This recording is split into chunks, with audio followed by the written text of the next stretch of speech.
In this video, I'm going to show you how to fix athenaPatient app not working.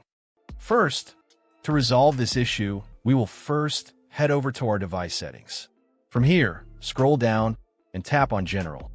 Once you're in the General Settings tab, look for iPhone Storage option and tap on it. Over here, you can either search for the app or you can scroll down and look for it. Then tap on the app.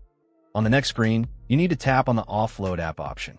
A confirmation pop-up will come up. Now tap on the Offload app option here. It'll take a bit for processing, and then a reinstall button will show up. Simply tap on it to reinstall the app. This should resolve the issue, but if it doesn't, then you need to check if the app is running an older version. Head over to App Store. From here, double tap on this search icon in the bottom right corner, and then search for the app. Once the app comes up in the search result, and if you see this update button right next to the app, simply tap on it to make sure you're running the latest version of the app. However, if you continue to encounter this issue, then you will need to completely reinstall the app, which usually resolves the problem.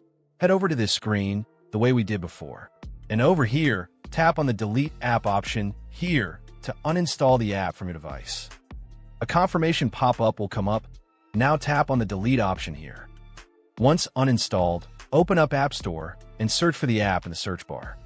After the app comes up in the search result, simply click on this cloud icon to install it back onto your device. Hopefully, this resolves the issue.